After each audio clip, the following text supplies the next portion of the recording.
Warning: the episode you are about to hear contains discussion of an extremely violent and graphic crime. This episode will include graphic depictions of heinous acts, including slavery, torture, rape, other forms of sexual assault, dismemberment, and bestiality. Listener discretion is strongly advised.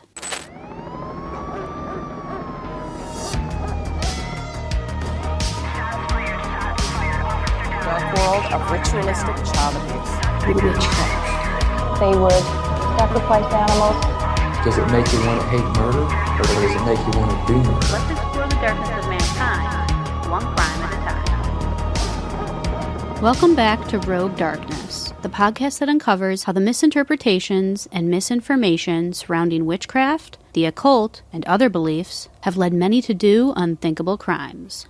From ritualistic killings and the demons that live in all of us, to exploration of the macabre and delving deep into the unknown. Let's explore the darkness of mankind, one crime at a time.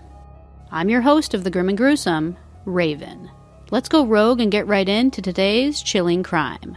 The horrifying enslavement, torture, and murder of two innocent victims, carried out by a demented cult referred to as the Yahweh cult. In August of 1985, in the rural farming town of Rouleau, Nebraska, two bodies were reportedly discovered on an 80-acre farm that had been associated with the white supremacist Christian identity movement. When investigated, it was determined that one of the bodies belonged to a 5-year-old boy named Luke Stice, while the other was reported to be that of a local man named James Thim, age 26 at the time of his death. It was reported that evidence found at the scene suggested that both victims had been brutally tortured before they were killed, which would soon be unearthed as brought on by a man who wanted to assert his authority. But let's go back to the very beginning. In the 1980s, many farmers faced one of the worst farm crises to hit since the Great Depression, while production moved faster than the demand for product, leading the prices of goods, along with the farmers who produced the goods, profits to fall. Faced with the devastation of bankruptcy, foreclosures, and unrelenting poverty, many farmers and their families turned to religion to aid in their troubled situations. One man would quickly rise to the occasion and take many people's desperation and longing for help, and he would turn it into one of the darkest and most horrifying cults the world has ever seen. That man was named Michael Ryan. Born on August 3rd, 1948, Michael Wayne Ryan would grow up to become a feared and sadistic cult leader.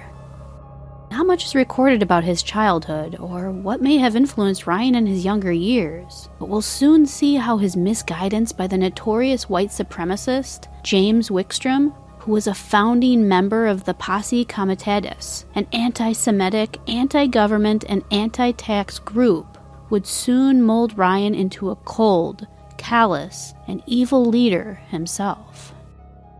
As a high school dropout, Ryan worked several manual labor jobs, and then became a truck driver to make a bit more money so he could help support his wife and children. Ryan reportedly worked as a truck driver until he suffered a bad back injury that unfortunately ended his driving career.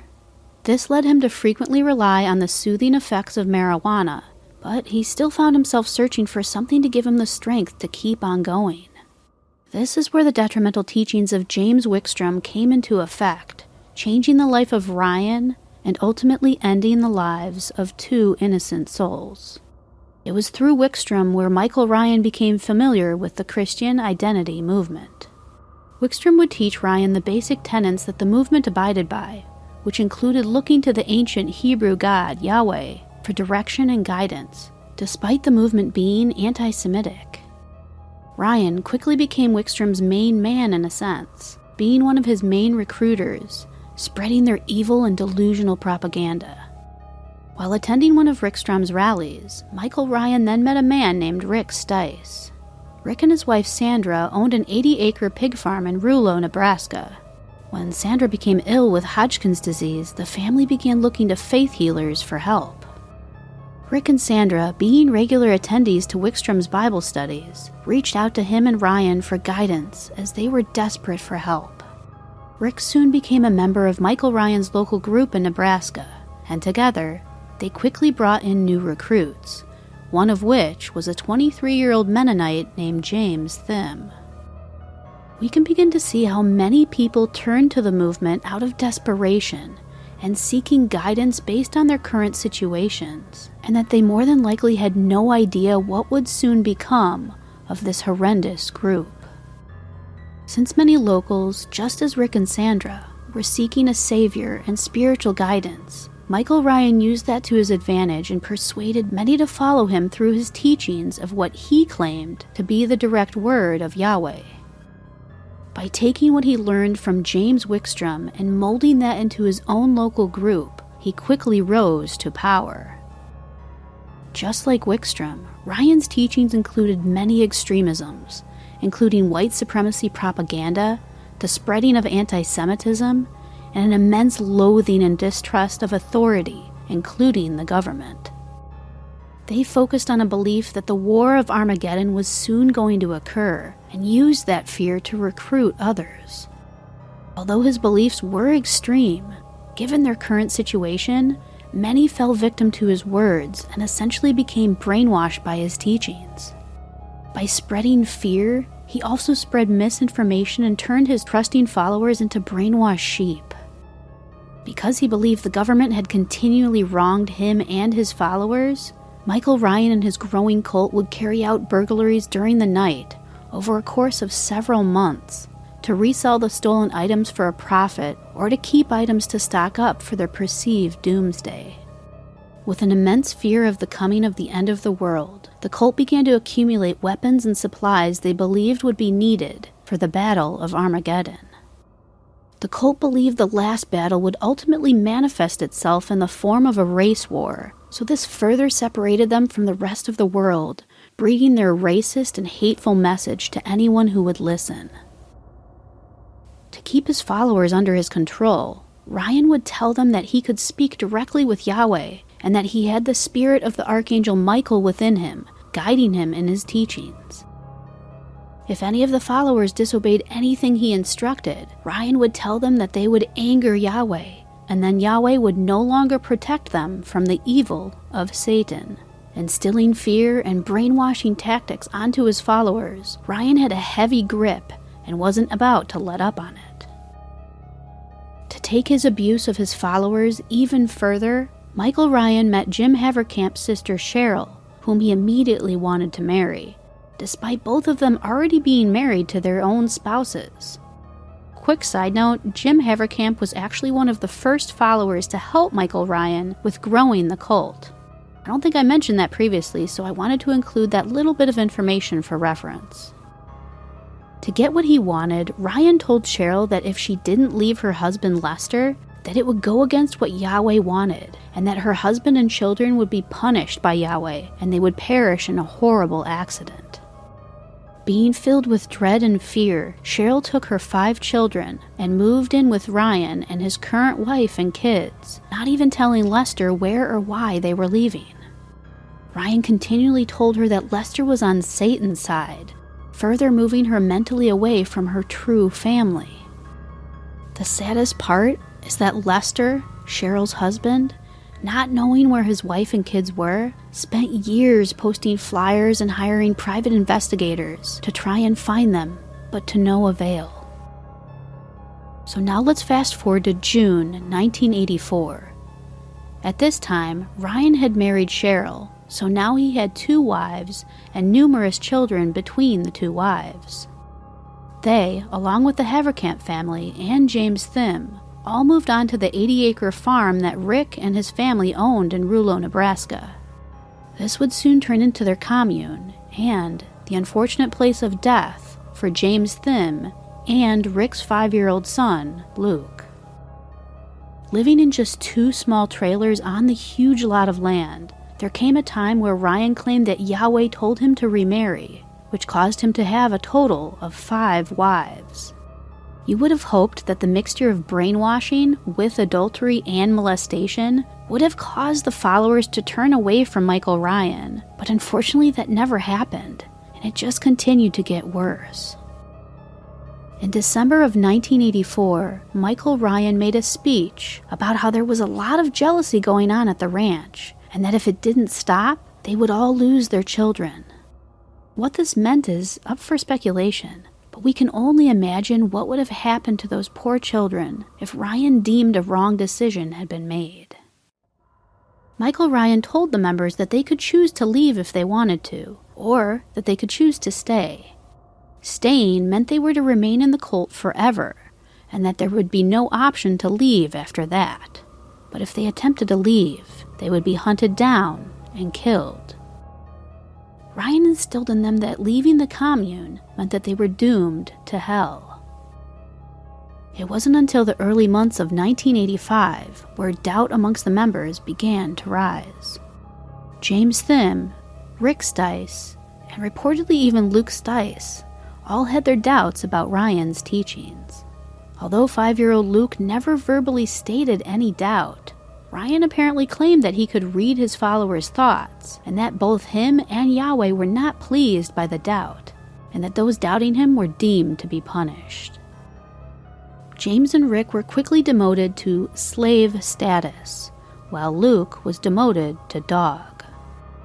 Rick and James were given less desirable work to do from then on out, always put on guard duty, taking care of the livestock on the farm, and cleaning up all the dishes. He also forced the men to exercise for long hours at a time, to the point where they were so exhausted, more than anyone should ever have to endure. Ryan reportedly threatened to cut off Rick's penis, and threatened to skin James alive, and he also threatened to burn them alive if they didn't abide by what he commanded. And in case you were wondering, Michael Ryan showed no leniency or mercy to young Luke.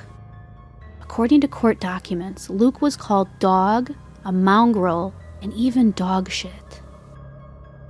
Luke was spat on, shot in the arm, had Ryan's cigarette ashes put out in his mouth, and at one point, Ryan even wrapped a whip around his little neck, lifting him off of the ground, while yelling at him, "This is the mongrel, this is the seed of Satan." Luke reportedly was made to eat all his meals off of the floor, while his father Rick was forced to paint the presumed mark of the beast, 666, on his son's back. Members would also reportedly take Luke outside when it was freezing cold out, make him undress down to his underwear, and then would roll him around in the snow. They would also be repeatedly drenching him with ice water and then force him to stay outside in the cold. Honestly, everybody, this is really hard to read because this little boy was only 5 years old. 5 years old. That's just a year older than my own daughter. My heart breaks for this poor little boy. All the followers are at fault for this. Anyone who stood by and allowed the horrific acts to happen to their own members are at fault. This is such a horrifying case, so please be warned. It's going to get much worse. By March, Ryan claimed that Yahweh had communicated with him that James, Rick, and Luke were still having negative thoughts about Ryan and his movement, and that they needed to be punished further. It was reported that Ryan claimed that Yahweh told him that James needed to sodomize Rick in front of the group, and that he needed to make Rick hurt. Afraid of the potential repercussions if he refused, James did as he was told. As if that wasn't horrific enough, Ryan even stated that Yahweh now demanded Rick to perform oral sex on his young son Luke, and that Luke had to do the same to his father, all while in front of the group. Both Rick and Luke unfortunately obeyed the commands out of fear. On the heartbreaking date of March 25, 1985, Ryan reportedly got angry with Luke and proceeded to pick up the small boy and then repeatedly slammed his head into a cabinet 3 times. On the 3rd hit, Luke was knocked unconscious and was reported to have died later that evening. Rick and James were forced to dig a shallow grave and bury Luke within it. They were reportedly not allowed to mark the grave per Ryan's command. few days after Luke's tragic murder, Rick Stice was then forced to have sex with the goat that was on the farm. This act of forced bestiality reportedly happened on 3 separate occasions. At one point, Michael Ryan and one of his 5 wives, Lisa, left the farm to go on their honeymoon. In his absence, Ryan appointed his own son Dennis, along with Timothy Heverkamp, in charge of the farm while he was away. Rick Stice took the opportunity to escape, leaving his 2 other sons, who were only 7 and 9 at the time, at the farm. He wasn't gone long, though, due to his obsessive thoughts of eternal damnation that Ryan had ingrained in his head. Upon his return to the farm, Rick was abruptly chained to the porch of one of the on-site trailers. Alongside him, James Thim was also chained, an apparent message that they were never going to have the opportunity to escape again. On April 4th of 1985, Rick was unchained in order for him to go into town to cash his Social Security check. For some reason, no one accompanied him, and he took this opportunity to try and escape once more. It was then that Rick went into hiding. When Michael Ryan realized that Rick officially escaped out of his grip, he turned to James and decided to take his anger out on him. One pastime on the farm that became a usual occurrence that Ryan promoted was having the members smoke some pot and then go practice shooting their guns on site. On one such occasion, Ryan's son Dennis ended up shooting James Thim in the face. The shot was not fatal, but to add insult to the injury, James was prohibited from going to the hospital to have the wound treated. When being shot in the face and denied medical aid wasn't enough to fulfill Ryan's sick, sadistic game, the cult proceeded to torture James in horrific ways. James was chained to the porch of the trailer at almost all hours of the day for every day. He was given minimal food on sparse occasions, and it was reported that he was only allowed to eat small birds that the group had shot. Just like Rick had been punished prior to his escape, James too was forced to have sex with the goat while in front of the whole group. On April 17, 1985, the cult had reportedly cooked a wild turkey, but the meat ended up being extremely dry. Ryan then accused James of poisoning the turkey, and after his accusations, he forced James to eat the meat. But when James didn't get sick from it, Ryan was once again enraged. Michael Ryan believed he had to teach James a lesson, and by that, he forced James to have sex with the goat in front of everyone, once again. After the excruciatingly mortifying act of humiliation was carried out once again, James was taken to an old barn on the farm that had previously been used to confine pigs. James was then chained up within the barn for the night. While chained, without any way to protect himself, different men within the cult, including Michael Ryan, his son Dennis Ryan, Timothy Heverkamp, Jim Heverkamp, and John Andreas, all took turns violently beating James. The next day, on April 18th, Ryan told John Andreas to take James a bowl of granola to feed him. All the while, Ryan had reportedly been telling the other men in the group that Yahweh would be pleased if James would survive 4 to 5 days of being tortured. When the men were all done eating and were ready to carry out their heinous acts, they went to the barn where James was confined. They then forced James to strip naked and ordered him to bend over a farrowing crate, which is a small pen where pigs are confined to deliver and nurse their piglets. Michael Ryan told James that he had not done a good enough job having sex with the goat the night prior, and therefore, Ryan would now be raping him, but with the handle of a shovel. To make it more torturous, it was reported that all 5 men within the cult took turns savagely molesting James with the handle of the shovel. It was reported that Ryan instructed the men that Yahweh wanted the handle to be inserted between 8 to 10 inches into James. All the while, James was writhing and screaming in agony. To quiet the screaming, Ryan proceeded to kick James in the head and then taped his mouth shut. The men decided to take a short break from their abuse, and at that time, Ryan then forced a half-conscious James to sign over his car title to fellow cult member Timothy Heverkamp, whose birthday was apparently that same day, and that was going to be his birthday present. Their little meal break didn't last long, though, and soon the men were back at it, torturing poor James and showing him no mercy. During the second round, Ryan reportedly shoved the handle a total of 24 inches, 2 feet, into James's body, which ultimately ended up rupturing his rectal wall. This was not enough to please Ryan or Yahweh, as he continuously claimed, and he decided to retrieve a large pickaxe that had a 3-inch handle, in which he then shoved the handle into James's rectum, harming him even further. The cult members then untied James from the crate and hung him by his wrists on an overhead auger within the barn. The 5 men there then proceeded to give James 15 lashes each on his back with a leather whip. It has been reported that the whole time he was being brutally whipped, James was crying out to his God for mercy and comfort, pleading, "I'm so sorry, Yahweh. Please forgive me for what I've done. Please stop this, Yahweh. Please." After he had suffered through 75 painful lashes, James was then untied and given a sleeping bag to lie in within the barn. He was once again chained so he couldn't escape, and then they left him in the barn the rest of the night, suffering alone in extreme pain. It was reported that the following morning, Ryan felt Yahweh wasn't pleased and needed them to punish James even further.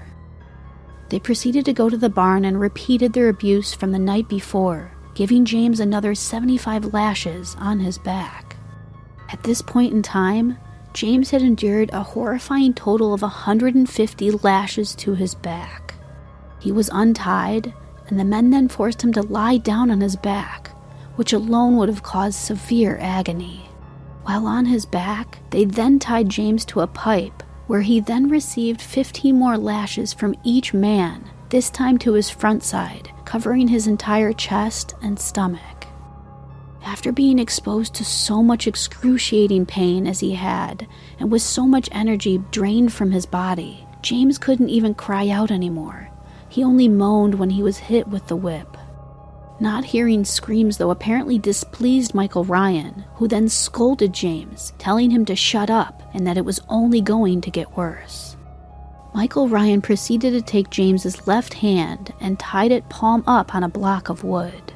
He then took a pistol and shot one of James's fingertips off. The other men there were reportedly crying at this point and didn't want to continue the torture, but they were too afraid of what would happen to them if they were to stop. Each man then took a turn, shooting the rest of James's fingers and thumb off with the pistol. Ryan reportedly told the men that Yahweh demanded that James be dead by the afternoon that same day. When the men all returned to the barn that afternoon, Michael Ryan proceeded to kick James's arm, to which it immediately broke from the force. Ryan then told James he was going to skin him alive. Using a razor blade, Ryan began by making an incision into James' leg. Then, he took a pair of pliers and began pulling strips of skin off of his leg, reportedly all the while showing the skin to James, as if mocking him. Dennis, Ryan's son, was reportedly told to break James's leg. Dennis took a 2x4 piece of wood and began hitting James repeatedly until his leg broke. Ryan then told Dennis that there was an easier way to break a leg. He placed James' other leg onto a block of wood within the barn, and then instructed another member, Timothy, to hit it with the 2x4. When Timothy hit James's leg, it immediately cracked in two from the brute force. Ryan then stepped on top of James's chest and began to stomp on him repeatedly, ultimately crushing his ribs and killing him. After seeing that James had died, Ryan ordered another member, Jim, to go get a sleeping bag. They then placed James along with the clothes he had been wearing the day prior to his torture into the sleeping bag, and then took his body out into the field. They then started to dig his grave. Once the grave was dug to Ryan's satisfaction, they placed James's body into the grave. Michael Ryan still had one last demand, though. Timothy was ordered to shoot James in the head. It would be one last act of dominance over James.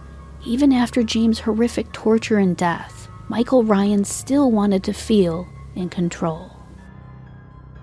June 25th, 1985.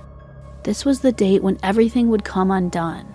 The atrocities that occurred on the pig farm in Rouleau, Nebraska would soon be uncovered, and Michael Ryan and his confidants would soon be brought to justice for the crimes they had committed.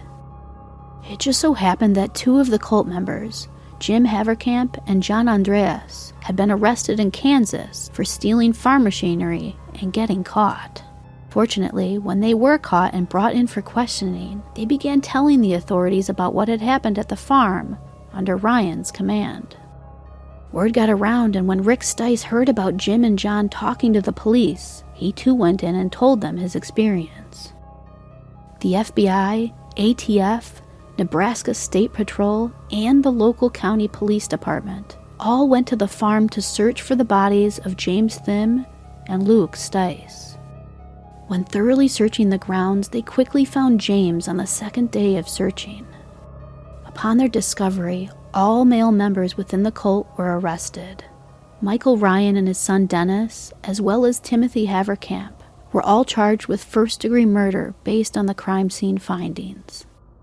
An autopsy was then performed on James's body, and it unearthed the horrific abuse he suffered prior to his death. Michael and Dennis Ryan went on trial in March of 1986, and at that time, Timothy had already pleaded guilty to a lesser sentence of second-degree murder. When asked by authorities why he had participated in the torture and ultimate murder of James Thim, Dennis Ryan said, "Because that's what Yahweh wanted." A clear indication of the immense brainwashing the cult members faced while Michael Ryan was in control. Michael and Dennis Ryan were both tried and found guilty. Michael Ryan of first-degree murder and Dennis of second-degree murder. Michael Ryan was sentenced to death in October of 1986, while Dennis Ryan was given a life sentence, but was ultimately released in 1997 after being in prison for just 12 years. Jim Haverkamp and John Andreas both pleaded guilty to assault charges and were then sentenced to 26 years in prison, but both were released in 1998.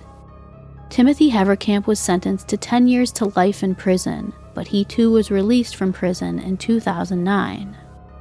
The cult leader Michael Ryan lived out his sentence in prison until May 24th, 2015, when he died while incarcerated at the age of 66, reportedly from cancer. It was reported that Ryan wholeheartedly believed, up until his very last breath, that the horrific crimes he had committed against James Thim, Luke Stice, and anyone else he had harmed while in control were all in the name of his God, Yahweh. So that was the heartbreaking, angering, and forever disturbing case of the Yahweh cult and how Michael Ryan and his members enslaved, tortured, and ultimately murdered James Thim and Luke Stice. I know this was a rough one, but please let me know your thoughts on this case, and if you have any questions or suggestions, feel free to contact me at roguedarknesspod@gmail.com. You can also reach me directly on Instagram or Twitter at rogue_darkness. I'm honestly always interested in hearing your thoughts or feedback on my cases, as well as hear any suggestions you may have for future ones you'd like me to discuss. All the links to the articles referenced in this episode, as well as my socials and contact information, are all down below for your reference. If you like what you hear on Rogue Darkness, please consider sharing this podcast with your family and friends, on social media, and also by leaving a rating and review on Apple iTunes or wherever else you can leave a review. It's definitely the best way to help the show get more noticed. And as I've mentioned, I do have a Ko-fi page set up, so if you ever want to check it out or to submit a donation to help the show keep growing, the link is down below in the description. Any support on there is always greatly appreciated, but it's never expected. And with that said, that concludes this week's episode of Rogue Darkness. The darkness is all around us, and I can confidently say that reality truly is more terrifying than fiction. Until next time.